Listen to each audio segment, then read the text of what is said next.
Hello guys. मेरा नमस्कार सभी को। अ, सब अच्छे हैं, पढ़ रहे हैं और कंटिन्यू ऐसे ही पढ़ना है जब तक आपकी सिलेक्शन नहीं हो जाती। और हम भी सिलेक्शन दिला के ही मानेंगे आपको, क्योंकि जितनी खुशी आपको होगी उससे ज़्यादा ही खुशी हमको होनी है आपके सिलेक्शन पे। आपके पेरेंट्स तो वेट कर ही रहे हैं आपकी सिलेक्शन का, और उससे ज़्यादा हम भी कर रहे हैं। तो बस पढ़ना है, और किसी भी टाइप की कोई भी प्रॉब्लम आती है आपने डिस्कस करनी है ना। कोशिश करेंगे उसका सॉल्यूशन हम आपको प्रोवाइड करें, हमारे पास हर चीज़ का सॉल्यूशन है, पूछिएगा, है ना। तो हम रेशो पढ़ रहे हैं और आज की क्लास में देखेंगे अच्छे क्वेश्चन है। कल आपने क्वेश्चन देखे होंगे क्लास में, आपको बेहतरीन क्वेश्चन मिले होंगे। और जब आप एग्जाम में बैठोगे ना भाई साहब, तो आप खुद फील करोगे कि हाँ मुझे आता है।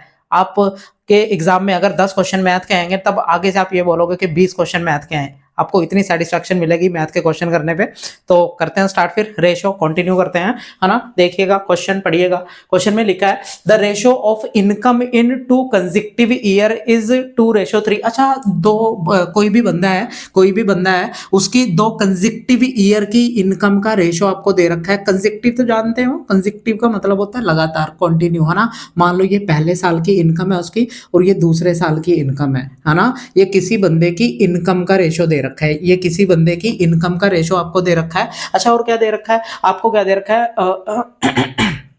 The ratio of their expenditure. Expenditure का रेशो भी दे रखा है। ये इधर एक्सपेंडिचर का रेशो मैं लिख रहा हूँ, ये फर्स्ट ईयर का एक्सपेंडिचर है और ये सेकंड ईयर का एक्सपेंडिचर है। ये आपको कितना दे रखा है, तो आप बोलोगे भाई 5:9 दे रखा है ना। आपको income of the second year, अच्छा सेकंड ईयर की आपको इनकम दे रखी है, सेकंड ईयर की इनकम दे रखी है। ये फर्स्ट ईयर की है, सेकंड ईयर की है, तो सेकंड ईयर की इनकम दे रखी है। कितनी है भाई, तो आप बोलोगे भाई सेकंड ईयर की इनकम 45,000 है ना। सेकंड ईयर की इनकम 45,000 है, यानी ऐसा बोल देंगे कि तीन पार्ट की वैल्यू 45,000 है। तीन पार्ट की वैल्यू 45,000 है। अच्छा, और क्या दिया हुआ है, and the expenditure of the first year. First year का एक्सपेंडिचर दे रखा है, फर्स्ट ईयर का एक्सपेंडिचर दे रखा है, कितना है, 25,000। 25,000 फर्स्ट ईयर का एक्सपेंडिचर है। तो आपको निकालना क्या है, saving in both the year, यानी दोनों साल की इकट्ठे आपको सेविंग निकालनी है कि दोनों साल में मिला के उस बंदे को सेविंग कितनी हुई है ना। अच्छा, दोनों साल की सेविंग कैसे निकलेगी, आप बोलोगे भाई दोनों साल का इनकम निकाल लेंगे और दोनों साल का एक्सपेंडिचर निकाल लेंगे। अगर दोनों साल की इनकम और दोनों साल का एक्सपेंडिचर आपके पास होगा तो उनका डिफरेंस आ जाएगा, यानी दोनों साल की फिर सेविंग आ जाएगी इकट्ठे। तो आपने कोशिश करनी है कि दोनों साल की इनकम निकाल लो, दोनों साल का एक्सपेंडिचर निकाल लो, फिर उनका डिफरेंस ले लेंगे, वही तो आंसर होगा हमारा, है ना। तो तीन पार्ट की वैल्यू अगर 45,000 है, तो एक पार्ट की वैल्यू कितनी होगी, यहाँ से एक पार्ट की वैल्यू कितनी होगी, तो आप बोलोगे भाई 15,000। एक पार्ट की वैल्यू 15,000 है। आपको टोटल इनकम निकालनी है दोनों साल की, तो यानी अलग अलग मत निकालना, है ना। तो मैं कहता हूँ कि भाई दो और तीन, पांच पार्ट की वैल्यू निकाल लो, टोटल इनकम आ जाएगी। एक पार्ट की वैल्यू 15,000 है, तो पांच पार्ट की वैल्यू कितनी आ जाएगी, तो आप बोलोगे भाई 75,000। यानी दोनों साल की टोटल इनकम मिला के किसी बंदे की 75,000 है। कितनी है भाई, 75,000 है। दोनों साल की टोटल जो इनकम है किसी बंदे की मिला के, वो कितनी है, 75,000। अच्छा, यहाँ पे देखो कि भाई पांच पार्ट की वैल्यू 25,000 है, तो एक पार्ट की कितनी आ जानी है, 5,000। 5,000 आ जाएगी। अगर एक पार्ट की 5,000 है, तो दोनों साल की इनकम मिला के निकाल लो, एक्सपेंडिचर मिला के निकाल लो। तो 9 और 5 14, यानी 14 पार्ट की वैल्यू निकाल लेंगे। एक पार्ट की 5,000 है, तो 14 पार्ट की वैल्यू निकाल लेंगे। तो आप बोलोगे भाई ये कितना आएगा, तो आप बोलोगे 70,000 आ जाएगा। तो ये दोनों साल का एक्सपेंडिचर है और ये दोनों साल की इनकम है। तो दोनों साल की इनकम में से दोनों साल का एक्सपेंडिचर जब आप माइनस करोगे, तब आप बोलोगे भाई कितना आएगा, फिर 5,000। कितना आना है, 5,000। यानी दोनों साल का जो सेविंग है ना मिला के, दोनों साल की जो सेविंग है मिला के, वो कितनी हो जाएगी, फिर 5,000। तो आपको यही निकालना है अपने, कि दोनों साल का इनकम निकाल लेंगे, दोनों साल का एक्सपेंडिचर निकाल लेंगे, जो भी उनका डिफरेंस होगा वही तो दोनों साल का क्या होगा, सेविंग होगा, है ना। तो वही पूछा आपको, तो फिर आंसर आपने ये टिक कर देना है, 5,000। बात क्लियर है सभी को, अच्छा क्वेश्चन है, लिख लो इसे।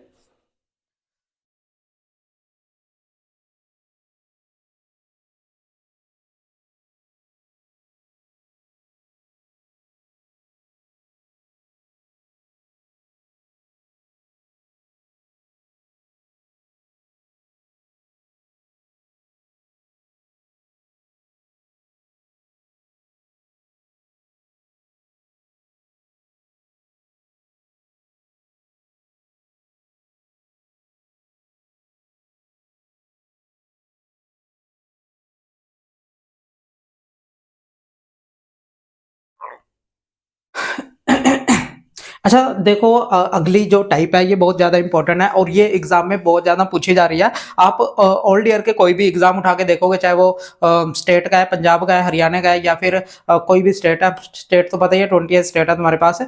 और अगर मैं बात करूं भाई, चाहे रेलवे, एनटीपीसी या जेईई है ना, एसएससी सीजीएल है, बहुत ज़्यादा क्वेश्चन इसके देखने को मिलता है। ये कॉइन बेस्ड क्वेश्चन है और कॉइन बेस्ड क्वेश्चन में दो तरह के क्वेश्चन आपसे पूछे जाते हैं। एक तो आपको टोटल नंबर ऑफ कॉइन्स देगा, है ना। दो तरह के क्वेश्चन इसमें पूछे जाते हैं। एक तो टोटल नंबर ऑफ कॉइन्स दे देगा आपको, है ना। और एक में आपको अमाउंट देता है ना, वैल्यू कह दो या फिर अमाउंट कह लो। तो दो तरह के ही क्वेश्चन इसमें बनते हैं। एक तो आपको जो है अमाउंट दी जाएगी या फिर वैल्यू दी जाएगी, एक या फिर आपको नंबर ऑफ कॉइन्स दिए जाएंगे, है ना। अब दोनों करते कैसे हैं, दोनों इजी हैं। आपको ट्रिक बताऊंगा इसका, बेसिक मेथड एक्स उक्स वाला, वो आप देख सकते हो, बुक्स में मिल जाएगा आपको। पर जो इसका जो मैं मेथड बता रहा हूँ वो आपने ध्यान से समझना है। और हम रेशो से ही करेंगे, है ना। देखो कैसे करेंगे, ध्यान से समझना। अच्छा, इसमें आपको दिया क्या हुआ है भाई, आपको ना तीन तरह के आपके पास कॉइन्स हैं, तीन तरह के सिक्के हैं। कॉइन सिक्के को बोलते हैं तो जानते हैं। तीन तरह के सिक्के हैं, 1 रुपए के, 50 पैसे के, 25 पैसे के। नहीं भी देखे होंगे तो देख लेना, सर्च करके देख लेना, गूगल पे मिल जाएंगे। 1 रुपए का तो आपने देखा ही होगा, इतने तुम अभी बूढ़े नहीं हुए। 50 पैसे, है ना, और 25 पैसे, तीन तरह के सिक्के हैं हमारे पास। तो मैं लिख रहा हूँ यहाँ पे, एक तो 1 रुपए के सिक्के हैं, मुझे नहीं पता कितने हैं। एक 50 पैसे के सिक्के हैं और तीसरा जो है एक 25 पैसे के सिक्के हैं। अच्छा, जो कॉइन्स है वो किस रेशो में है, जो कॉइन्स है, कॉइन्स इन द रेशो, यानी आपको कॉइन्स का रेशो दे रखा है। कॉइन्स का जो रेशो है वो दे रखा है 5:6:8। तो ये कॉइन्स का रेशो दे रखा है। इफ द टोटल अमाउंट, यहाँ पे अमाउंट दे रखी है आपको, है ना, टोटल अमाउंट दे रखी है। अमाउंट कह लो या फिर वैल्यू कह लो, एक ही बात है। तो टोटल अमाउंट दे रखी है। कितनी अमाउंट है भाई आपको, तो आप बोलोगे भाई हमारे पास टोटल 210 रुपए है। अच्छा, 210 रुपए में तीन तरह के सिक्के हैं हमारे पास, यानी 210 रुपए टोटल है आपके पास, और तीन तरह के सिक्के से मिला के वो बने हैं। एक तो 1 रुपए के सिक्के हैं, 50 पैसे के सिक्के हैं और 25 पैसे के सिक्के हैं। तो आपको ये पूछा जाएगा कि भाई यहाँ पे 1 रुपए के सिक्के कितने होंगे, 50 पैसे के सिक्के कितने होंगे, या फिर 25 पैसे के सिक्के कितने होंगे। यहाँ पे नंबर ऑफ कॉइन्स भी पूछा जा सकता है और उनकी वैल्यू भी पूछी जा सकती है। तो ये ध्यान रखना बस, है ना। समझा दूंगा, देखो ध्यान से कैसे। अच्छा, ये क्वेश्चन करेंगे कैसे, अगर तो ये बात ध्यान रखना, अगर तो अमाउंट दे रखी है तो यहाँ पे हमेशा कॉइन्स दिए जाएंगे। अगर यहाँ पे अमाउंट या वैल्यू दी जाएगी ना, तो यहाँ पे हमेशा ही कॉइन्स दिए जाएंगे। अगर यहाँ पे कॉइन्स दे रखे हैं तो यहाँ पे हमेशा ही वैल्यू या फिर अमाउंट दी जाएगी। तो ये उल्टे ही दिए होते हैं हमेशा। तो ये सीधे करने की कोशिश मत करना कि भाई 14 और 5 19 है, तो 19 पार्ट की वैल्यू 210 है, तो एक पार्ट की निकाल लेंगे फिर ये निकाल लेंगे। क्वेश्चन गलत हो जाएगा, मैं पहले बोल रहा हूँ, और फिर कुटोगे मेरे से तुम, है ना। तो इसलिए मैं ये बोल रहा हूँ कि भाई ये डायरेक्ट नहीं होगा, क्योंकि यहाँ पे अमाउंट दे रखा है या फिर वैल्यू दे रखा है। अमाउंट को वैल्यू भी बोलते हैं, मैं लिख रहा हूँ यहाँ पे, अमाउंट को वैल्यू भी बोलते हैं। तो या तो वहाँ पे वैल्यू या फिर अमाउंट लिखा होगा, और यहाँ पे हमेशा कॉइन्स लिखा होगा। अगर इधर कॉइन है तो वहाँ वैल्यू या अमाउंट लिखा होगा, अगर इधर अमाउंट या फिर वैल्यू दे रखी है तो वहाँ पे कॉइन्स दिए होंगे। तो उल्टे दिए होते हैं हमेशा। अब जो भी आपको ये चीज दे रखी है ना, अगर ये अमाउंट है तो आपको इन कॉइन्स को अमाउंट में चेंज करना पड़ेगा पहले, है ना, तब सीधा करेंगे। तो अब इनको चेंज कैसे करते हैं तो वो मैं बता रहा हूँ। अगर तो यहाँ पे अमाउंट दे रखा है या फिर वैल्यू दे रखा है तो हमेशा भाग करना होता है। क्या करना होता है, भाग करना होता है। अगर यहाँ पे अमाउंट या फिर वैल्यू दे रखी है तो हमेशा भाग करना है। अगर आपको नंबर ऑफ कॉइन्स दे रखे हैं, अगर आपको नंबर ऑफ कॉइन्स दे रखे हैं तब आपने हमेशा क्या करना होता है भाई, मल्टीप्लाई, गुणा करना होता है। अगर वैल्यू या फिर अमाउंट दे रखे है तो आपने हमेशा ही भाग करना है। ये मैं सीधे बता रहा हूँ। इसका मतलब क्या, वो आपको जब बेसिक से देखोगे ना, बुक में उठा के वहां पे एक्स उक से समझाया होगा तो आपको समझ में आ जाएगा गुणा क्यों कर रहे हैं, भाग क्यों कर रहे हैं। ठीक है, तो बस यहाँ पे सीधे समझाने की मैं कोशिश कर रहा हूँ और आपने सीधे ही करना है। देखो ध्यान से। अच्छा, यहाँ पे कॉइन्स दे रखे हैं, यहाँ पे अमाउंट दे रखा है, तो आपने कोशिश करनी है कि इसको भी अमाउंट में चेंज कर लेंगे, इसको भी अमाउंट में चेंज कर लेंगे, तब ये सीधा होगा। क्योंकि अगर वहाँ अमाउंट है तो इधर भी अमाउंट होनी चाहिए, है ना। तो मैंने बोला कि अगर अमाउंट दे रखे है तो हमेशा भाग करना है। अब भाग किससे करेंगे वो समझ लो। पहले तो ये रेशो एज इट इज लिख दो, लिख दी मैंने। अब अगर मैं बोलूं कि 1 रुपए में 1 रुपए के कितने सिक्के होते हैं, तो आप बोलोगे एक, तो एक से भाग कर दो। ठीक है, हमेशा 1 रुपए का ही आपने रेफरेंस लेना है। अगर मैं बोलूं कि 1 रुपए में 50 पैसे के कितने सिक्के होते हैं, तो आप बोलोगे भाई दो, दो ही तो होते हैं। दो 50 पैसे के सिक्के होंगे तभी तो 1 रुपया बनेगा। अगर मैं बोलूं कि भाई 1 रुपए में 25 पैसे के कितने सिक्के होते हैं, तो क्या बोलोगे भाई 4। अब इसे जब आप सोल्व करोगे ना तो आपका ये अमाउंट में चेंज हो जाएगा रेशो, है ना। तो फिर करेंगे सोल्व, कितना आएगा। अच्छा, इसे सोल्व कैसे करते हैं, तो आप बोलोगे नीचे वालों को एलसीएम लेगा। एलसीएम कितना आएगा, तो आप बोलोगे भाई एलसीएम कितना आना है 4, तो 4 से गुणा कर दो, 4 से गुणा कर दो पूरे को। 4 से गुणा करेंगे तो यहाँ 10 बनेगा। अच्छा, यहाँ कितना बनेगा, तो आप बोलोगे भाई ये 6 दूनी 12। अच्छा, यहाँ पे कितना होगा, तो आप बोलोगे भाई मैं बोल रहा हूँ भाई कि यहाँ पे 5 × 4 कितना आएगा 20, और यहाँ पे ये 2 इससे कट जाएगा तो कितना आ जाएगा हमारा 6 दूनी 12, और यहाँ पे 4 से कट जाएगा तो कितना आएगा 8। अब ये 4 पे पूरा कट रहा है तो काट लेंगे 4 पे। अच्छा 4 पे जब आप इस पूरे को काटोगे ना तो कितना आएगा, तो आप बोलोगे भाई 4 पे पूरा काटने पे तो 5 रेशो, यहाँ कितना आना है 4, 4 × 12, और यहाँ पे 4 पे काट लेंगे तो कितना आ जाएगा भाई 2, है ना। तो अब ये जो रेशो है ना ये अमाउंट में चेंज हो चुका है, यानी ये जो रेशो है ये आपका अमाउंट में चेंज हो चुका है, और इधर भी अमाउंट दे रखे है, तो अब आप सीधा कर सकते हो, है ना। तो फिर कितना आएगा 5 और 3 8 और 2 10, यानी 10 पार्ट की वैल्यू 210 है। अगर 10 पार्ट की वैल्यू 210 है तो एक पार्ट की 21 आ जाएगी। अगर एक पार्ट की 21 है, अगर एक पार्ट की 21 है तो 5 की कितनी आ जानी है, तो आप बोलो। मैं बोल रहा हूँ कि भाई यहाँ पे 21 आएगा, सॉरी मैं बोल रहा हूँ कि भाई एक पार्ट, अगर 10 पार्ट की वैल्यू टोटल, ये देखो यहाँ पे कॉइन्स दे रखे थे तो, और वहां पे अमाउंट दे रखी थी, तो अपने अमाउंट में चेंज करना है। अमाउंट में कभी भी कैसे चेंज करते हैं, भाग करके। तो 1 रुपए में 1 रुपए के कितने सिक्के होते हैं, एक रुपए में 50 पैसे के कितने सिक्के होते हैं, 2 25 पैसे के 4 सिक्के होते हैं, ऐसे 16 करके ये आ जाएगा आपका। तो ये अमाउंट में चेंज होगा, इधर भी अमाउंट है, तो अब सीधी चीज है, यानी आपको जो इधर दे रखा है वही इधर है, तो आप सीधे कर सकते हो, ठीक है। यानी 5 और 3 8 और 2 10, 10 पार्ट की वैल्यू 210 है, तो एक पार्ट की 21 आ जाएगी, और 5 की 105, 105 रुपए है मतलब ये आपके पास, और ये कितने 21 दिए 63 रुपए हैं आपके पास, और ये 21 दूनी 42, यानी ये 42 रुपए हैं आपके पास, है ना। अब मुझे एक बात बताओ, आपको कॉइन्स पूछा है यहाँ पे, क्या पूछा है, तो आप बोलोगे आपको नंबर ऑफ कॉइन्स पूछा है ईच काइंड के। अच्छा मुझे बताओ 1 रुपए में 105 रुपए हैं, 1 रुपए के सिक्के 105 रुपए हैं, तो सिक्के कितने होंगे आपके पास, तो आप बोलोगे भाई 105 ही सिक्के होंगे हमारे पास, क्योंकि 1 रुपए की वैल्यू एक ही सिक्के की होती है, तो 105 कॉइन्स होंगे आपके पास, है ना। अच्छा फिर मैं अगर यहाँ पे आपको बोलूं कि भाई, तो मैं ये बोल रहा हूँ कि भाई यहाँ पे ये 105 रुपए आपके पास टोटल है, यहाँ पे ये 63 रुपए है, यहाँ पे 42 रुपीज है ना। पर आपको नंबर ऑफ कॉइन्स पूछ रहा है। अच्छा मुझे एक बात बताओ, अगर आपके पास टोटल 105 रुपए है, टोटल 105 रुपए है, और ये 1 रुपए के सिक्के हैं, ये 50 पैसे के सिक्के हैं, 25 पैसे के सिक्के हैं, तो मुझे एक बात बताओ कि 1 रुपए के कितने सिक्के होंगे आपके पास, 1 रुपए के कितने सिक्के होंगे, तो आप बोलोगे भाई 105 ही होंगे, 105 ही होंगे, क्योंकि 1 रुपए में एक ही सिक्का होता है 1 रुपए का, तो इसलिए 105 सिक्के होंगे। अच्छा फिर मुझे बताओगे भाई 50 पैसे के कितने सिक्के होंगे, 50 पैसे के, अच्छा कितने रुपए हैं, 63 रुपए हैं। अगर 63 रुपीज आपके पास है, 1 रुपए में 2 सिक्के होते हैं 50 पैसे के, तो 63 में कितने होंगे, तो आप बोलोगे 126, 126, तो 126 सिक्के यहाँ पे होंगे, है ना। अच्छा 42 रुपए है, 1 रुपए में 4 सिक्के होते हैं 25 पैसे के, तो 42 रुपए में इंटू 4 कर देंगे, 4 दूनी 8 और 4 चौके 16, ठीक है। तो 168 यानी 168 सिक्के होंगे आपके पास, है ना। तो बस ये आंसर है हमारा, 105 सिक्के, 126 सिक्के, 168 सिक्के, ठीक है। तो बस ये आंसर है हमारा, देख लो ये वाला है ना। अच्छा ये हम 3-4 क्वेश्चन और करेंगे, तो आपको अच्छे से प्रैक्टिस इसकी मैं करा दूंगा, आपको दिक्कत नहीं आएगी क्वेश्चन में, ठीक है। लिख लो इसे।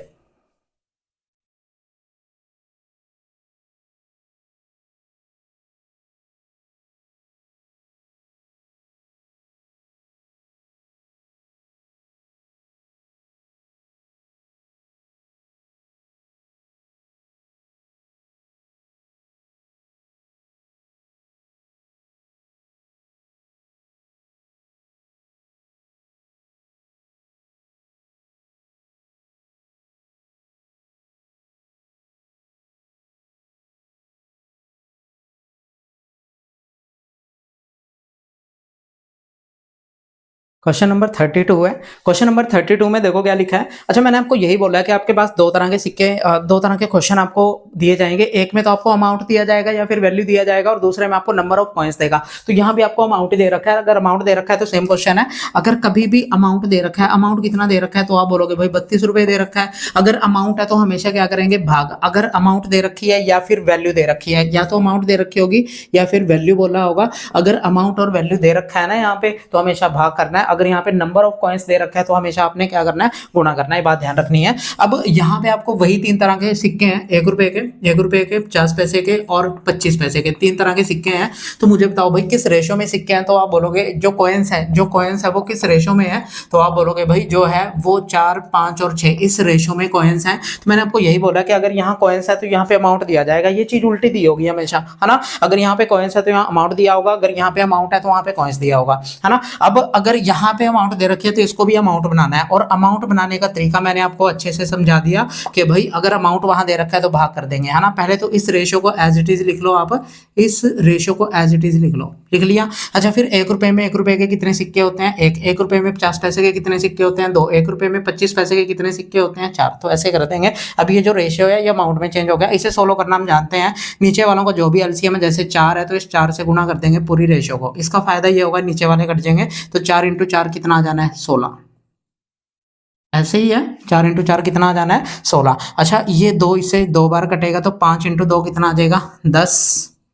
अच्छा फिर ये 4 इससे कट जाएगा तो कितना आ जाएगा? 6। अब ये कट कट आके कितना आएगा तो आप बोलोगे भाई 8 5 और 3। ठीक है, 2 पे काट देंगे पूरे को, 2 पे काट देंगे तो कितना आएगा? 8 5 3। तो अब ये अमाउंट में चेंज हो गया, इधर भी अमाउंट दे रखा है तो सीधा ही हो जाएगा। अब कैसे करेंगे भाई? 8 और 5 13 और 3 16, यानी 16 पार्ट की वैल्यू 32 है तो एक पार्ट की 2 आएगी। अगर एक पार्ट की 2 है, अगर एक पार्ट की 2 है तो ये रेशो में यहाँ लिख रहा हूँ 8 5 3, है ना। एक पार्ट की वैल्यू 2 आई है, अगर एक पार्ट की 2 है तो 8 की कितनी आ जाएगी? 16, यानी ये 16 रुपए मिला के हैं, ये हमारे पास 10 रुपए मिला के हैं और ये हमारे पास 6 रुपए मिला के हैं। अब नंबर ऑफ कॉइन्स अगर आपसे पूछ ले, अगर आपको नंबर ऑफ कॉइन्स पूछ ले, कैसे निकालते हैं? 16 रुपए अगर 1 रुपए के हैं तो 16 ही सिक्के होंगे। अगर 10 रुपए हैं आपके पास, 50 पैसे के सिक्के हैं वो, है ना, 1 रुपए में 2 सिक्के होते हैं तो 20, 1 रुपए में 50 पैसे के 2 सिक्के होते हैं तो 10 रुपए में कितने हो जाएंगे? 20 सिक्के, है ना। यहाँ पे 6 चौके 24 सिक्के, है ना, गुणा कर देंगे बस, है ना। तो बस ये होगा 16 20 और 24, 16 20 और 24, तो ये पहला ऑप्शन आपका आंसर है। ठीक है, आसान है। मैंने 2 क्वेश्चन ये करा दिए, एक और करा दूंगा, है ना, टेंशन मत लो, आपको डाउट नहीं आएगा, बस पढ़ो। ठीक है, लिखो इसे।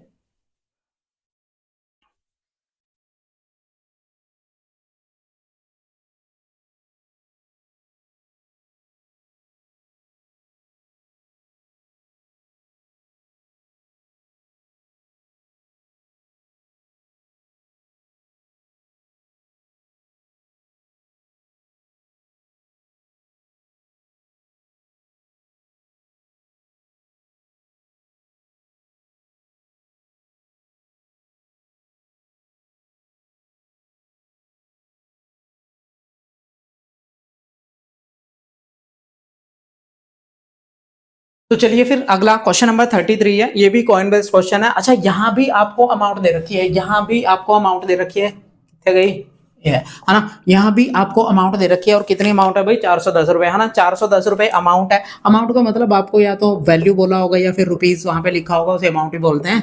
तो 410 रुपए आपको, है ना। और 3 तरह के हमारे पास सिक्के हैं तो आप बोलोगे भाई 469, इस रेशो में नंबर ऑफ कॉइन्स है, इस रेशो में नंबर ऑफ कॉइन्स है। और किस तरह के? 2 तरह के, 3 तरह के सिक्के हैं, 2 रुपए, सॉरी 5 रुपए, 5 रुपए, 5 रुपए के सिक्के हैं। अच्छा 2 रुपए के सिक्के हैं और 1 रुपए का, है ना, 1 रुपए का सिक्का है। अच्छा मुझे बता सकते हो, ये क्वेश्चन ध्यान से समझना, ज्यादा इंपॉर्टेंट है, स्टार डाल लेंगे इस पे, 5 स्टार डाल लो, बहुत ज्यादा इंपॉर्टेंट है, मैं कहता हूँ कि बहुत ज्यादा इंपॉर्टेंट है ना।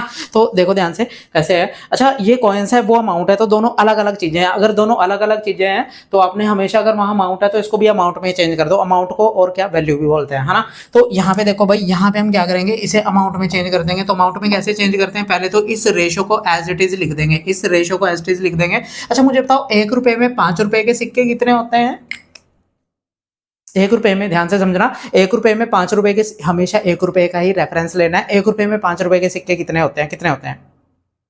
अच्छा उल्टा तो पता होगा, अगर मैं बोलूं 5 रुपए में 1 रुपए के सिक्के कितने होता है तो क्या बोल दोगे? 5। ये तो तुमने एकदम से बोल दिया, है ना। अगर मैं बोलूं कि 2 रुपए में 1 रुपए के सिक्के कितने होते हैं तो 2। 10 रुपए में 1 रुपए के सिक्के कितने होंगे तो 10, है ना। बट अगर मैं उल्टा पूछ लूं कि भाई 1 रुपए में 10 रुपए के सिक्के कितने होंगे तो आपने बोलना है 1/10। क्या बोलना है? 1/10। 5 रुपए में 1 रुपए के सिक्के कितने होंगे तो 5 होते हैं, पर 1 रुपए में 5 रुपए के सिक्के कितने होंगे? 1/5। 1 रुपए में 2 रुपए के सिक्के कितने होंगे तो 1/2, ऐसे बोलते हैं, है ना। तो मुझे आप ये बताओ भाई कि 1 रुपए में 5 रुपए के सिक्के कितने होंगे तो 1/5। तो यहाँ पे 1/5 से भाग कर देना है। अगर यहाँ पे अमाउंट दे रखा है तो हमेशा भाग होगा, ये बात ध्यान रखना। अगर यहाँ पे नंबर ऑफ कॉइन्स दे रखा है तो हमेशा गुणा करेंगे। अच्छा 1 रुपए में 2 रुपए के सिक्के कितने होंगे तो आप बोलोगे भाई 1/2, 1/2। अगर मैं बोलूँ कि 1 रुपए में 1 रुपए का सिक्का कितना होगा तो 1, है ना। तो ये हमारा रेशो बन जाएगा, सिंपल रेशो, है ना। तो कितना आएगा? अच्छा ये 5 नीचे से गुणा हो जाएगा इसके साथ जाके तो कितना आएगा? 20। ये 2 गुणा हो जाएगा तो कितना आएगा? 12। और यहाँ कितना आ जाएगा भाई? 9। तो ये हमारा रेशो बन गया, ये हमारा रेशो बन गया। अब ये अमाउंट में चेंज हो चुका है तो आप सीधे कर सकते हो, क्योंकि आपको सेम चीज दे रखी है, अमाउंट उधर भी अमाउंट है, तो सीधा कर दो। तो ये 32 और 9 41, यानी 41 पार्ट की वैल्यू दे रखी है, तो एक पार्ट की कितनी आ जानी है? 10। अगर एक पार्ट की 10 है तो मैं यहाँ लिख रहा हूँ अगर एक पार्ट की वैल्यू 10 है, अगर एक पार्ट की 10 है तो भाई 20 की कितनी हो जानी है 200, यानी ये 200 रुपये हो जाएंगे, ये कितने हो जाएंगे 120 रुपये, और ये कितने हो जाएंगे तो आप बोलोगे भाई ये 90 रुपये हो जाएंगे। अब मैं नंबर ऑफ कॉइन्स लिख रहा हूँ तो ध्यान से समझना, नंबर ऑफ कॉइन्स लिख रहा हूँ मैं। अच्छा यहाँ पे ये कितने तरह के, ये कौन से कॉइन है तो आप बोलोगे तो 5 रुपए के कॉइन है। अच्छा 5 रुपए के कॉइन अगर आपके पास 200 रुपए बना रहे हैं तो नंबर ऑफ कॉइन्स कितने होंगे, नंबर ऑफ कॉइन्स कितने होंगे बता सकते हो तो आप बोलोगे भाई नंबर ऑफ कॉइन्स बटे 5 से, इसे भाग करके देख लेंगे ना 5 से तो कितना आ जाएंगे 40 कॉइन। एक कॉइन की वैल्यू 5 रुपए है तो 200 रुपए चाहिए आपको, तो 40 कॉइन लेके आओगे आप तो 5 से भाग कर दो, इसे सीधे पता चल जाएगा, है ना। अच्छा यहाँ पे देखो आपके पास 120 रुपए हैं और 2-2 रुपए के सिक्के हैं सारे के सारे, ये 2 रुपए के सिक्के हैं यहाँ पे, है ना। अच्छा मुझे ये बताओ भाई 2 रुपए के सिक्के हैं, 120 रुपए बन रहे हैं टोटल, तो सिक्के कितने होंगे तो आप बोलोगे 60, डबल मत बोल देना, ठीक है। 60 सिक्के होंगे ना 2-2 रुपए के, तभी तो 120 रुपए बनेंगे। और यहाँ पे ये कितने सिक्के होंगे तो आप बोलोगे तो 90 होंगे, है ना। तो आसान है आपके सामने, है ना, पर ये इंपॉर्टेंट है, ध्यान रखना। अगर इस तरह से दे रखा है तो हम ऐसे करेंगे कि 1 रुपए में 5 रुपए के सिक्के कितने होंगे तो 1/5, 1 रुपए में 2 रुपए के सिक्के कितने होंगे 1/2, 1 रुपए में 1 रुपए का सिक्का कितना होगा 1। हमेशा 1 रुपए का ही रेफरेंस लेना है, लेते क्यों है वो आप जब बेसिक से करोगे ना किसी बुक से उठा के और एक्स उक्स मान के देखोगे वहां पे, तब आपको पता चल जाएगा, है ना। बाकी दिमाग लगाओगे तो यहाँ भी पता ही चल जाएगा, है ना। लिख लो इसे।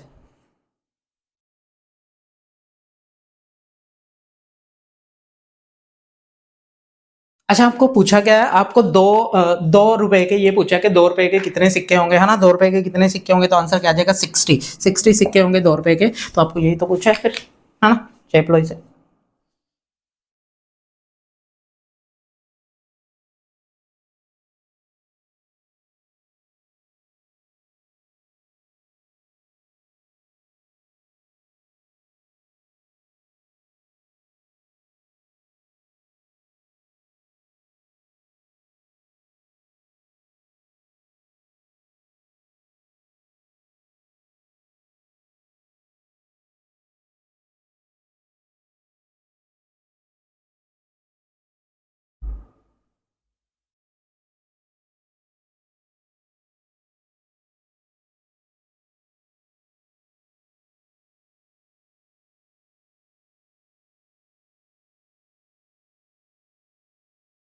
अच्छा देखो क्वेश्चन नंबर 34 है। अच्छा यहाँ पे आपको ना नंबर ऑफ कॉइन्स दे रखे हैं, अगर आपको नंबर ऑफ कॉइन्स दे रखे हो, कभी भी नंबर ऑफ कॉइन्स दे रखे हो, नंबर ऑफ कॉइन्स अगर दे रखे हैं कितने अभी 378, अगर कॉइन्स दे रखे हैं तो हमेशा गुना करना है, अगर अमाउंट दे रखा है तो हमेशा भाग करना है। अच्छा आपको नंबर ऑफ जो, अच्छा यहाँ पे वैल्यू, अगर वहाँ कॉइन्स है तो यहाँ पे अमाउंट या फिर वैल्यू दी जाएगी, यहाँ पे अमाउंट या फिर वैल्यू दी जाएगी, तो वो किस रेशो में है तो आप बोलोगे भाई किस रेशो में है 13:11 और रेशियो कितना है 7। अगर यहाँ पे वैल्यू दे रखी है तो वहाँ पे कॉइन्स दिए जाएंगे, अगर यहाँ पे कॉइन्स दे रखे हैं तो यहाँ पे क्या दी जाएगी फिर वैल्यू, है ना। तो बात ध्यान रखना। तो अच्छा मैंने आपको यही बात बोली है कि आपने कॉइन, अच्छा कौन कौन से हैं भाई 1 रुपये, 1 रुपये 50 पैसे और 25 पैसे, है ना, ये 3 तरह के हमारे पास कॉइन है। अच्छा फिर करना तो वही है कि भाई वहाँ यहाँ पे गुणा कर देना बस 1 रुपये में, 1 रुपये के पहले तो आप क्या करो, अच्छा वहाँ पे कॉइन्स है तो रेशो को यहाँ भी कॉइन्स में ही चेंज करना पड़ेगा, कॉइन्स में चेंज करना पड़ेगा, है ना। अगर यहाँ कॉइन है तो यहाँ भी कॉइन में चेंज कर लो तो डायरेक्ट हो जाएगा, ठीक है।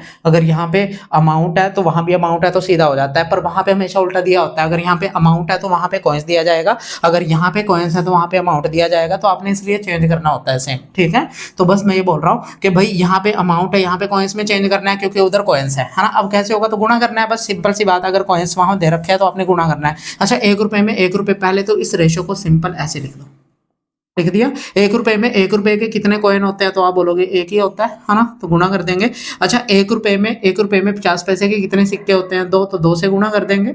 अच्छा 1 रुपये में 25 पैसे के कितने सिक्के होते हैं 4, तो 4 से गुणा कर देंगे। तो बस ये बन गया आपके कॉइन्स, है ना। तो अब देखो कितना आएगा 13:22:28, है ना। अगर कट रहा है पूरा तो काट लो, किसी पे नहीं कट रहा तो रहने तो, जबरदस्ती भी नहीं करनी, जबरदस्ती सही भी नहीं होती, है ना। तो देखो ध्यान से 28 और 22 इनको जोड़ेंगे तो कितना आएगा 50, और 50 में 13 जोड़ देंगे तो कितना आएगा, 50 में 13 जोड़ देंगे तो 63, यानी 63 पार्ट की वैल्यू है, 63 पार्ट की वैल्यू है। तो देखो कितने पे कटेगा, 63 किस पे कटता है जानते हो तो आप बोलोगे भाई 21 का पार्ट आता है तुम्हें, 21 दिए 63, अच्छा 21 पे इसे काट लो, देखो कितनी बार कटेगा 21 पे ये, तो मैं कहता हूँ 21 एकम 21 तो 9 और 7 16 168, तो 21 8 168, है ना। यानी कितना आ जाना है फिर ये भाई 18 आ जाएगा, और 3 पे ये फिर कितनी बार कटेगा 6 बार, ठीक है, यानी 6 बार कट जाएगा तो 6 आएगा। एक पार्ट की वैल्यू अगर 6 है, आपको जो निकालना है ना, आप सिर्फ उसकी तरफ ध्यान दो। आपको 50 पैसे के कॉइन निकालने हैं और 50 पैसे जो कॉइन है बीच वाले हैं, है ना। तो कितने यहाँ पे कॉइन्स आ जाएंगे आपके पास, कितने यहाँ पे कॉइन्स आ जाएंगे, तो आप बोलोगे 6 दूनी 12, एक बचा, 6 दूनी 12 और एक 13, यानी 113 कॉइन्स है। मुझे बताओ कि आपको कॉइन्स पूछा है या उनकी वैल्यू पूछी है, तो आप बोलोगे उसने तो कॉइन्स ही पूछा है, कॉइन्स 132 होंगे, फिर 132 कॉइन्स होंगे हमारे पास, है ना। यहाँ पे देखो ना कि यहाँ पे कॉइन्स आएंगे, है ना, कॉइन्स है तो सीधे कॉइन्स आएंगे यहाँ पे, तो कॉइन्स कितने होंगे, ये होंगे। अच्छा, इनकी वैल्यू पूछ लेगा तो हमेशा कितनी होगी, वैल्यू पूछेगा तो हमेशा आधी होगी ना, क्योंकि 132 अगर आपके पास टोटल 50 पैसे के कॉइन है तो उनकी वैल्यू कितनी हो जानी है, 61, कितनी हो जाएगी 61, तो 61 रुपीज होंगे वो, है ना। तो लिख लो इसे, आपको इसमें यही पूछा है, तो बस ये दो टाइप के क्वेश्चन ही पूछे जाते हैं, लिख लो, एक तो और करा दूंगा।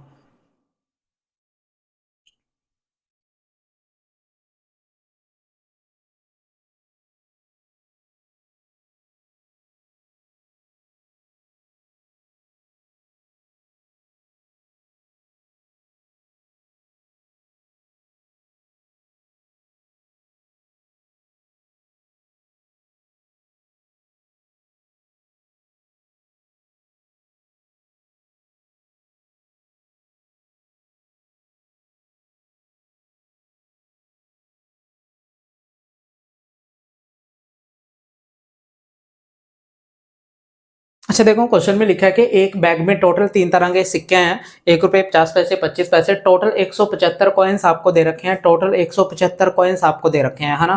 तो मुझे एक बात बताओ, यहाँ भी आपको नंबर ऑफ कॉइन्स दे रखे हैं, यहाँ पे भी आपको नंबर ऑफ कॉइन्स दे रखे हैं 175, है ना। अच्छा, उस आपने ये बोला कि ईच काइंड के जो कॉइन है वो इक्वल है, यानी जो कॉइन है हमारे पास, जो कॉइन है हमारे पास, ईच काइंड के जो कॉइन है हमारे पास, द वैल्यू, है ना, if the total value of each type of coin, total value, value दे रखी है मतलब अमाउंट दे रखी है, अमाउंट कह लो या फिर वैल्यू कह लो, तो सभी की जो अमाउंट है वो इक्वल है, यानी सेम रेशो में है। इक्वल का मतलब होता है सेम रेशो में होना, इक्वल का मतलब होता है सेम रेशो में होना। तो वहाँ कॉइन्स है, इधर अमाउंट है, तो इधर भी कॉइन्स में चेंज कर लो भाई, इधर भी कॉइन्स में चेंज कर लेंगे, तो क्या करते हैं, गुणा। अच्छा, 1 रुपए में 1 रुपए के कितने सिक्के होते हैं, एक तो एक से गुणा कर लेंगे, मैं कहता हूँ नीचे कर लो, एक से गुणा कर लेंगे। अच्छा, 1 रुपए में 50 पैसे के कितने सिक्के होते हैं, दो, तो दो से गुणा कर लेंगे। 1 रुपए में 25 पैसे के कितने सिक्के होते हैं, चार, तो चार से गुणा कर लेंगे यहाँ पे, तो कितना आ जाएगा भाई हमारा, ये आ जाएगा। ठीक है, तो कितना हो गया 7, यानी 7 पार्ट की वैल्यू दे रखी है, 7 दूनी 14 और 7 पंजे 35, यानी एक पार्ट की 25 आएगी। अगर एक पार्ट की 25 है तो ये कितना आ जाएगा, अच्छा आपको पूछा क्या, टोटली पूछा है, तो ये कितना आ जाएगा 25 कॉइन्स, है ना। ये कितना आ जाएगा 50 कॉइन्स, और ये कितने आ जाएंगे भाई 100 कॉइन्स, है ना। अच्छा, मुझे एक बात बताओ, ये नंबर ऑफ कॉइन्स आ रहे हैं क्योंकि इधर कॉइन है तो ये कॉइन आएंगे। अगर 25 कॉइन्स आपके 1 रुपए के, तो कितने अमाउंट कितनी होगी, वो अमाउंट कितनी होगी, तो आप बोलोगे अमाउंट भी 25 रुपए ही होंगे, 25 रुपए ही हो गए। अच्छा, 50 पैसे, 50 जो 50 आपके पास सिक्के हैं, 50 पैसे कॉइन्स के 50 सिक्के हैं, है ना, तो अमाउंट कितनी होगी उनकी, तो आप बोलोगे 25 रुपए होगी। 25, अगर आपके पास 50 सिक्के हैं, क्योंकि दो कॉइन्स मिला के 1 रुपया बनाते हैं, 50 पैसे के सिक्के, तो 50 कॉइन मिलके 25 रुपए बनाएंगे, है ना। अच्छा, ये 100 सिक्के हैं, तो ये अमाउंट कितना बनाएंगे 25, तो 25 + 25 + 25 यानी कितना हो गया 75, कितना आएगा 75, यानी टोटल कितना अमाउंट बनाएंगे फिर 75 रुपए, है ना। तो आपका ये आंसर हो जाएगा फिर 75 रुपए, आसान है, लिख लो इसे।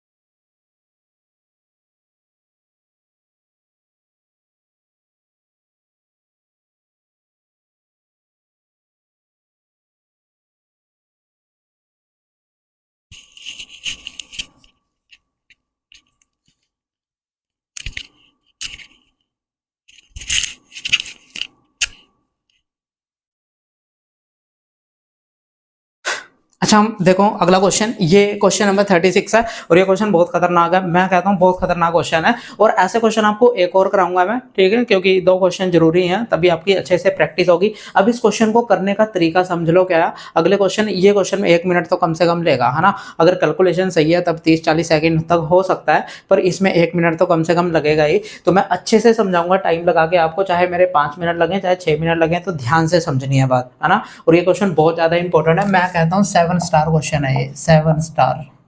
ठीक है। क्वेश्चन नंबर 36, क्वेश्चन में लिखा है कि भाई टोटल ना 860 रुपए बांटे हैं। टोटल कितने बांटे हैं? 860 रुपए। अच्छा, जो 860 रुपए बांटे हैं वो टोटल कितने बंदों में बांटे हैं? कितने बंदों में बांटे हैं भाई? तो 45% में बांटे हैं। ठीक है, कितने बंदों में बैठे हैं तो बांटे हैं, तो आप बोलोगे भाई 45 पीपल में, बंदों में बांटे हैं हमने, है ना। इन इन विच मैन, अच्छा इन बंदों में तीन तीन लोग शामिल हैं, तीन मतलब तीन है, कुछ विमन है, ठीक है, कुछ मैन है, मुझे नहीं पता कितने हैं, कुछ विमन है और कुछ क्या है भाई, चिल्ड्रन है। तो तीन तरह के बंदे इसमें शामिल हैं जिनमें 45 पीपल्स में, है ना। अच्छा, उसने बोला है the ratio of the all man all women and children get, get का मतलब इस रेशियो में उन्हें पैसे मिले हैं। ठीक है, इस रेशियो में पैसे मिले हैं, किस रेशियो में? तो आप बोलोगे भाई 12 रेशियो, इधर लिख देता हूँ, 12 रेशो 15 रेशो 16, इस रेशो में 860 रुपए मिले हैं all women all man all women all children को, है ना। यानी कितने हैं ये? तो आप बोलोगे भाई 31 और 12 43, यानी 43 पार्ट की वैल्यू है ये। 43 पार्ट की वैल्यू है तो एक पार्ट की 20 आएगी, एक पार्ट की 20 है, तो भाई टोटल मैन को मिला के कितने मिले हैं? तो 12 दूनी 24, यानी 240 मिले हैं टोटल मैन। मुझे नहीं पता कितने मैन है ना। अच्छा, ये 15 दूनी 30, यानी 300 रुपये मिला के सभी विमन को मिले हैं, और सभी चिल्ड्रन को मिला के 16 दूनी 32, यानी 320 रुपये मिले हैं, है ना। तो अब ये इतनी बात आ गई हमारे पास। अब आपको ये भी तो पता होना चाहिए ना कितने मैन है, कितनी विमन है, कितने क्या है हमारे पास चिल्ड्रन है। अच्छा, मुझे एक बात बताओ, यहाँ पे आपको ये दे रखा है, ध्यान से समझना, यहाँ पे दे रखा है कि उन्हें जो अमाउंट है वो किस रेशो में मिली है, जो अमाउंट है वो किस रेशो में मिली है, इस रेशो में अमाउंट मिली है सभी को, है ना। अच्छा, ईच बंदे को किस रेशो में पैसे मिले हैं? तो आप बोलोगे भाई 6 5 4। अच्छा, ये कॉन्सेप्ट मैंने आपको समझा रखा है, ये कॉन्सेप्ट मैंने आपको समझा रखा है कि भाई कभी भी अगर मैं बोलूँ कि मैंने पूरी क्लास में अगर 6,000 रुपए बांटे हैं, और ईच पूरी क्लास, मुझे नहीं पता कितने बच्चे हैं इस क्लास में, तुम्हारी क्लास में मैंने 6,000 रुपए बांटे हैं, और ईच बच्चे को मैंने जो है भाई 30-30 रुपए दिए हैं। पूरी क्लास में तुम्हारी मैंने 6,000 रुपए बांटे हैं, 6,000 रुपए बांटे हैं, टोटल अमाउंट कितनी बांटी है? 6,000 रुपए। और ईच बच्चे को मैंने, मान लो भाई ईच बच्चे को मैंने 30-30 रुपए दिए हैं, तो क्लास में नंबर ऑफ स्टूडेंट कितने होंगे? नंबर ऑफ स्टूडेंट कितने होंगे? तो सीधा भाग करके निकाल सकते हैं। तो आप बोलोगे भाई 200 बच्चे होंगे, कितने होंगे? 200, है ना। यानी आपने भाग करके नंबर ऑफ पर्सन निकाल दिया, यानी नंबर ऑफ पर्सन का जो रेशियो है, नंबर ऑफ पर्सन का जो रेशियो है वो भाग करके आ जाता है सीधा। तो हम सीधा ही भाग कर लेंगे, तो उसको इससे भाग करेंगे 2, इसको इससे भाग करेंगे 3, इसको इससे भाग करेंगे, कितना आएगा? 4। तो इस रेशो में पर्सन है हमारे पास, और पर्सन कितने हैं? तो आप बोलोगे भाई 45 पर्सन है, 45 पर्सन है, यानी कि हम बोल देंगे 4 और 3 7 और 2 9, यानी 9 पार्ट की वैल्यू 45 है, तो एक पार्ट की 5 आएगी। अगर एक पार्ट की 5 है तो 2 की कितनी आ जानी है? 10, 3 की कितनी आ जाएगी? 15, और 4 की कितनी आ जाएगी? 20। तो आपके पास टोटल मैन 10 हैं, टोटल वीमेन 15 हैं, टोटल जो चिल्ड्रन है वो कितने हैं? 20 है। तो अगर मैं बोलूं कि भाई ईच मैन को कितना मिला है, अगर ये 240 रुपए कितने मैन को मिला के मिले हैं? 10 मैन को, तो एक को कितना मिला होगा? तो आप बोलोगे भाई 24 रुपए। एक को कितना मिला होगा? 24। अगर मैं बोलूं कि 300 रुपए कितनी विमन को मिला के मिले हैं, तो आप बोलोगे भाई 15 विमन को मिला के मिले हैं, तो एक को कितना मिलेगा फिर? 20 रुपए। समझ रहे हो बात को? अगर मैं बोलूं कि 320 रुपए कितने चिल्ड्रन को मिला के मिले हैं, तो 20 चिल्ड्रन को मिला के मिले हैं, तो एक को कितना मिलेगा फिर? तो आप बोलोगे भाई 16 रुपए, है ना। तो आपका आंसर क्या होगा? 24 20 और 16, 24 20 और 16। तो ये होगा, ये हमारा पूरा मेथड है, ये हमारा पूरा मेथड है। तो इसमें अब कैलकुलेशन में जितनी आप कटौती कर सकते हो आपने खुद करनी है, ठीक है, पर ये पूरा मेथड बताना मेरा फर्ज है। अगला क्वेश्चन मैं बहुत जल्दी सोल्व करूंगा, ठीक है, तो लिख लो इसे।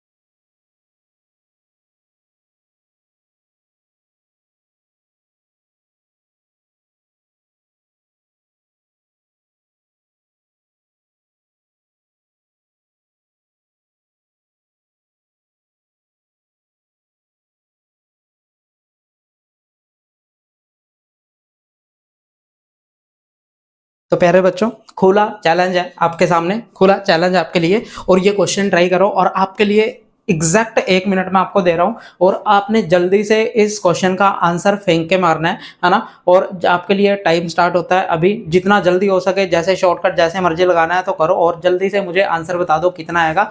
आपके लिए चैलेंज है, और 1 मिनट, 1 मिनट, चलिए फिर करेंगे।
अच्छा देखो ध्यान से, टोटल 11,800 रुपए बांटने हैं, और ये कितने बंदों में बांटने हैं? 48 बंदों में बांटने हैं। अच्छा, इन 48 में मेल कितने हैं हमें सीधा वो निकाल लेना है, क्योंकि हमें मेल के बारे में पूछा है ना, हमें मेल के बारे में पूछा है, तो फीमेल की तरफ आपने देखना भी नहीं है, ठीक है। तो हमें सीधा ये पता होना चाहिए कि मेल कितने हैं। तो पहली बात तो ये तो सीधा निकाल लेंगे मेल कितने हैं, ये बात हम जानते हैं कैसे निकालते हैं भाई। अच्छा, टोटल जो अमाउंट डिस्ट्रीब्यूट की गई है वो इस रेशो में है, और ईच बंदे को कितना मिला है वो ये है ना। तो क्या करेंगे फिर, यहाँ से नंबर ऑफ पर्सन का रेशो कैसे निकालेंगे? सीधा डिवाइड करके आ जाएगा। तो 24 को 6 से डिवाइड करेंगे तो कितना आएगा भाई? 4 आएगा, है ना। अच्छा, इसी तरह 20 को जब 4 से डिवाइड करेंगे तो 5 आएगा। इस 15 को 5 से डिवाइड करेंगे तो 3 आएगा। तो इस रेशो में पर्सन है, और टोटल 48 पर्सन है हमारे पास, है ना। तो 5 और 3 8 और 4 12, यानी 12 पार्ट की वैल्यू 48 है, तो एक पार्ट की 4 आएगी। एक पार्ट की 4 है, तो आपके पास मेल कितने आ जाएंगे? टोटल 16 मेल आ जाएंगे। कितने आ जाएंगे? 16 मेल आ जाएंगे। तो मेल निकाल लिए। अब मुझे बताओ भाई कि जो 11,800 है वो किस रेशो में बांटे हैं? किस रेशो में बांटे हैं? तो आप बोलोगे भाई इस रेशो में बांटे हैं। 11,800 जो है 24 24 20 और 15 इस रेशो में बांटे हैं। यानी कितना हो जाएगा भाई? मुझे बताओ ये कितना हो रहा है, कितना हो रहा है? तो आप बोलोगे 35 35 और 24 59 59 पार्ट की वैल्यू है। तो एक पार्ट की ये डबल होता है 59 का, तो एक पार्ट की 200 आएगी। एक पार्ट की 200 है तो 24 की 48 आ जाएगी। यानी टोटल जो मेल में हमने अमाउंट बांटी है ना वो 4800 बांटी है। अगर टोटल मेल भाई 16 है तो कितनी ईच मेल को कितनी मिलेगी? तो 16 थी 48, तो कितनी मिलेगी फिर? 300 रुपए, है ना। तो आपके सामने देखो कितनी जल्दी होगा आपकी बार। अगर कॉन्सेप्ट पूरा पता है तो आपके सामने है ना। बस इतना टाइम लगना है, लिख लो इसे।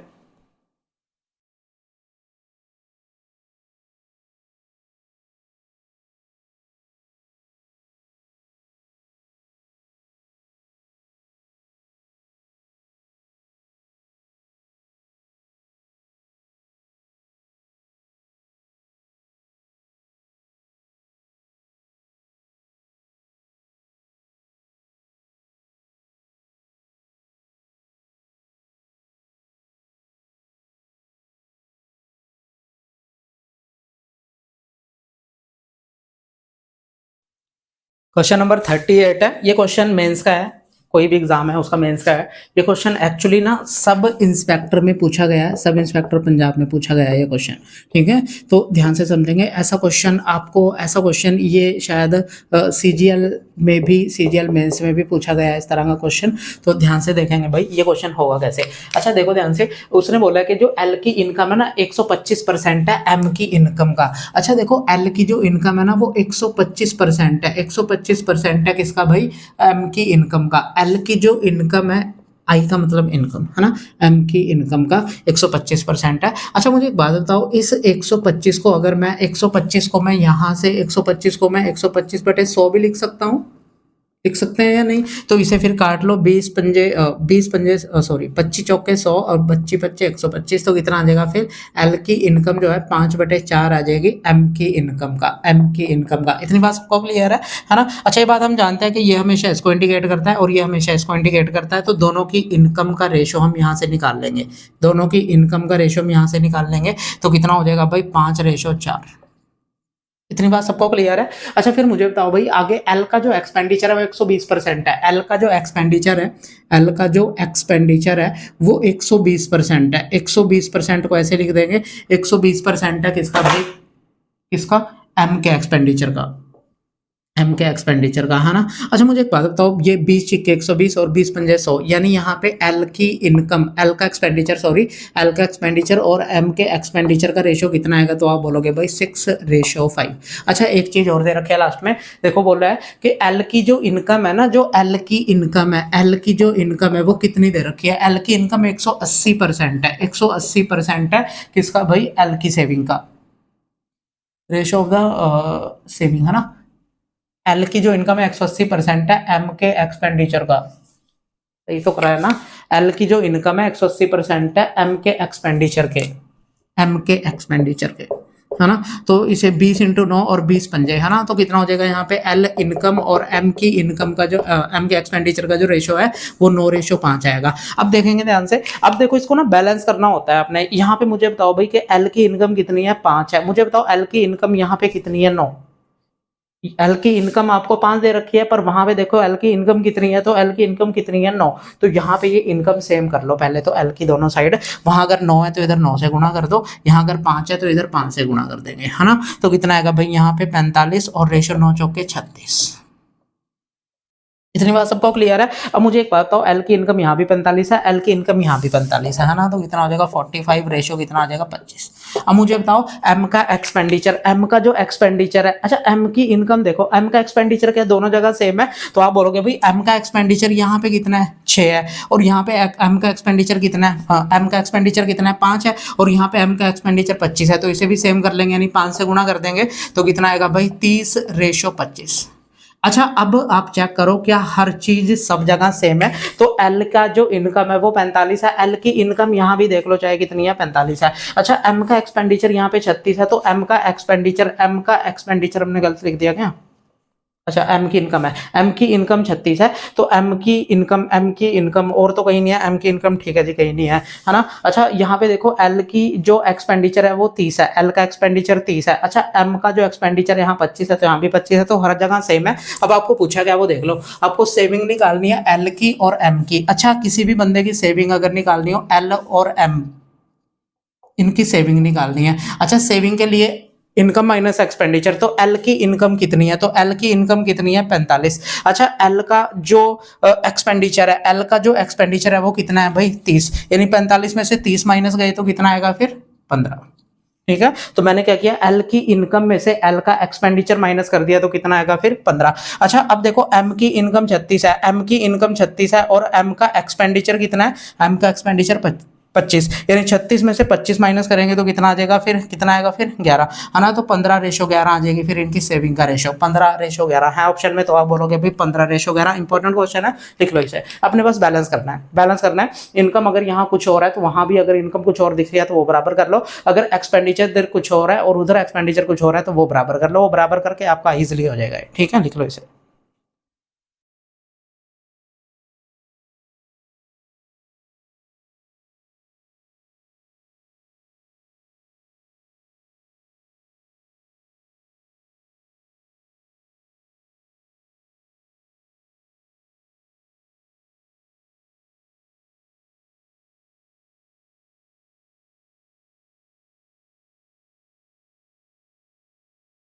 क्वेश्चन नंबर 39 है, क्वेश्चन नंबर 39 है, हमने थोड़ा वो चेंज किया है, उस साइड लिखा है। आप बताइएगा कि क्वेश्चन वैसे लिखना सही रहेगा या फिर वैसे ही लिखना सही रहेगा। मेरे हिसाब से ऐसे लिखना ज़्यादा सही है, क्योंकि आपको पूरा क्वेश्चन वैसे दिख भी जाएगा और इधर सोल्यूशन भी आपको पूरा विजिबल होगा, है ना? तो बताइएगा कमेंट में कि वैसे लिखना सही है या फिर जैसे हम पहले कर रहे थे वैसे ही सही है। ठीक है, अब देखो क्वेश्चन ज़्यादा इंपॉर्टेंट है, ये लास्ट क्वेश्चन है आज की क्लास का।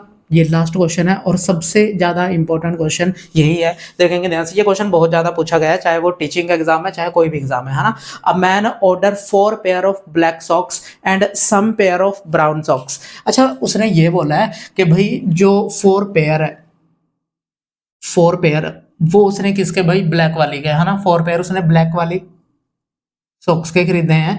और भाई यहाँ पे सम पेयर मुझे नहीं पता कितने हैं, तो मैंने ये मान लिया कि एक्स पेयर जो है उसने ब्राउन वाली सॉक्स के खरीदे हैं, है ना। ये पेयर है, मतलब इतना उसने क्या है, इतना चीज उसने खरीदी है ना, इतनी चीज उसने खरीदी है। अच्छा, उसने बोला है कि भाई the price of black socks is double, जो ब्लैक सॉक्स का जो प्राइस है वो डबल है। हम रेशो में डबल को ऐसे लिख सकते हैं कि भाई अगर ये 2 रुपए की आती है तो 1 रुपए की आती होगी, अगर ये 8 की आती है तो ये 4 की आती होगी, अगर ये 10 की आती है तो ये 5 की आती होगी, है ना। ये नहीं है डबल है, जो है ना, ये डबल है। अब मुझे एक बात बताइए आप कि भाई अगर यहाँ पे बिल प्रिपेयर होना था, अगर यहाँ पे बिल प्रिपेयर होना था तो कितना होना था, तो आप बोलोगे भाई बिल प्रिपेयर कितना होना, 4। अगर मान लो ये 4 पेयर उसने खरीदी हैं ब्लैक सॉक्स से और 2 रुपए एक जो सॉक्स है उसका जो है प्राइस है ना, तो कितने फिर पैसे बन गए इसके, 8 रुपए, 8 रुपए बन गए इसके यहाँ पे तो। अच्छा, फिर यहाँ पे बताओ कितना बनेगा, तो आप बोलोगे x इंटू एक, यानी x रुपया यहाँ पे बन गया। तो ये इसका टोटल प्राइस इतना बनना चाहिए था, पर एक्चुअल में उसने किया क्या कि क्लर्क ने बाय मिस्टेक ना ये वाला प्राइस है, जो ये वाला प्राइस है ये इसका लगा दिया, और जो ये वाला प्राइस है वो इसका लगा दिया, है ना। तो यहाँ पे तो चेंज आ जाएगा। अब मुझे बताओ भाई यहाँ पे ये अगर 1 रुपए की है और 4 पेयर उसने खरीदे हैं, तो यहाँ पे कितना आना चाहिए, 4। अच्छा, यहाँ पे देखो 2 इंटू एक्स यानी कितना हो जाएगा, 2x। अच्छा, उसने बोला है कि जो नया वाला ये जो आपका इंटरचेंज करने पे नया वाला बिल बना है ना, वो पुराने वाले बिल का जो है कितना इंक्रीमेंट हो गया, 50% जो है रेट बढ़ गया, 50% बढ़ गया, ऐसा ही बोला है वहां पे, देख लो चाहे ध्यान से, ऐसा ही बोला है ना कि इंक्रीमेंट कितना हो गया, 50%, इंक्रीमेंट बाय 50%, यानी जो इसको बिल अगर पहले 100 रुपए बन रहे थे तो अब कितने हो गए, 50%। अच्छा, पहले अगर भाई 100 रुपए मान लो उसका बिल बन रहा था, अब कितना 50% बढ़ने पे कितना हो गया होगा, 150%, है ना। यानी अब कितना हो गया, 150%। 150% को बेसिकली हम ऐसे लिख सकते हैं, है ना। यानी इसका जो ये नया वाला है ना, ये इसका कितना है, 150% ज़्यादा आ रहा है, मतलब 50% ज़्यादा आ रहा है। 100 ओरिजिनल होता है, 50% बढ़ गया, यानी 150 हो गया टोटल, है ना। तो अब इसको हम देखो बस सोलो कर लेंगे, सोलो करेंगे। अच्छा, इसे 3/2 लिख सकते हैं, 3/2, ये बात हम जानते हैं, बस आपने इसे सोलो करना है जितनी जल्दी हो सके। मुझे एक बात बताओ, इस 2 को इधर फेंक दो उठा के, इस 3 के अंदर गुणा कर देंगे, है ना। तो कितना आएगा फिर, ये 8 प्लस में 4x इज इक्वल टू 24, और प्लस में कितना आएगा, 3x। अब मुझे एक बात बताओ, ये 3x इधर आएगा तो 4x में से माइनस हो जाएगा, तो सिंगल x बचेगा यहाँ पे, और ये 8 इस 24 में से माइनस हो जाएगा तो कितना बचेगा फिर, 16। तो x की वैल्यू 16 आ गई। अब x की वैल्यू 16 है, x की वैल्यू 16 है, तो x की वैल्यू यहाँ रख दो 16, और ये कितने हैं, तो 4 ही पेयर है, बात हम जानते हैं। इनका रेशो आपको पूछा है तो कितना आएगा भाई, 1/4, कितना आएगा, 1/4 दिख रहा है या नहीं, 1/4 आएगा, 1/4, है ना। तो ये आ जाएगा फिर 1/4, तो कितने गया 1/4, तो ए आंसर है, ठीक है। तो बताइएगा वैसे लिखना सही है या फिर ऐसे लिखना सही है जैसे हम पहले पढ़ रहे थे, तो ये बताइएगा। तो चलिए, हमारा जो रेशो है मैंने आपको मेन पूरा करा दिया रेशो, है ना। थोड़ा बहुत अगर बचेगा तो वो मैं एडिट करके डाल दूंगा, है ना। कोई और मुझे क्वेश्चन इंपॉर्टेंट लगेगा तो वो मैं डाल दूंगा, पर मैं ये बिल्कुल नहीं बोल रहा कि कोई भी चैप्टर खत्म होगा, क्योंकि मुझे कोई क्वेश्चन अगर किसी बैंकिंग एग्जाम में या कोई भी एग्जाम हो रहे हैं, किसी भी स्टेट के एग्जाम, चाहे वो CDS हो या कोई भी एग्जाम हो, चाहे वो स्टेट वाले पटवारी हो गया, इस तरह के एग्जाम होते हैं, है ना। तो वो कुछ भी सीरियल मेंस हो गया, इसमें जो मुझे कोई अच्छा लगेगा क्वेश्चन तो मैं डाल दिया करूंगा, है ना। तो 10 क्वेश्चन आपको मिल जाया करेंगे किसी भी वीडियो में, 8 से 10 क्वेश्चन, है ना। तो फिर चलिए मिलते हैं, और आपने ध्यान रखना है अगला जो चैप्टर है हम नंबर सिस्टम करेंगे स्टार्ट, ठीक है। नंबर सिस्टम करेंगे तो इसके बाद आपको नंबर सिस्टम मिलेगा, ठीक है। तो नंबर सिस्टम की कंटिन्यूस की डिमांड थोड़ी ज़्यादा है, तो मुझे उसकी वीडियो एकदम बना के मैं सारी वीडियो एकदम से अपलोड कर दूंगा, ठीक है। तो बस एंजॉय कीजिए, और पढ़ाई, है ना, पढ़ाई को एंजॉय करना है, कभी भी बोर नहीं होना अपनी पढ़ाई से, क्योंकि पढ़ाई एक ऐसी चीज़ है जो आपको कॉन्फिडेंस देती है ना। पढ़ाई एक ऐसी चीज़ है जो आपको कॉन्फिडेंस देगी। अगर आप किसी भी प्लेस में जाओगे, किसी भी कहीं पे मान लो आपकी पोस्टिंग होगी, तो वहाँ पे आपकी वैल्यू आपके काम से होगी, आपके जो वे ऑफ टॉकिंग से होगी। तो वे ऑफ टॉकिंग को आपने इंप्रूव करना है जितना हो सके, और वो पढ़ाई से आएगा, एक्सपीरियंस आएगा, नॉलेज से आएगा, है ना। तो नॉलेज बस आपने गेन करनी है, क्योंकि अगर आपके पास अच्छी नॉलेज है ना, अगर आपके पास अच्छी नॉलेज है तो आप किसी भी चीज़ को बीट कर सकते हो, किसी भी बंदे को बीट कर सकते हो। बस नॉलेज आपने गेन करनी है, और ठीक है। तो जहाँ से भी मिले नॉलेज, चाहे वो आपसे छोटा कोई बंदा है चाहे आपसे बड़ा कोई बंदा है, उससे आपने ले लेनी है नॉलेज, है ना। क्योंकि नॉलेज जो है बेसिकली नॉलेज कभी भी फ्री नहीं मिलती, जहाँ पे फ्री मिली तो वहाँ से ले लेनी चाहिए हमें, क्योंकि काम आएगी, है ना। तो चलिए फिर मिलते हैं नेक्स्ट क्लास में, ध्यान रखिएगा और ख्याल रखिएगा अपना, ठीक है, बाय बाय, टेक केयर।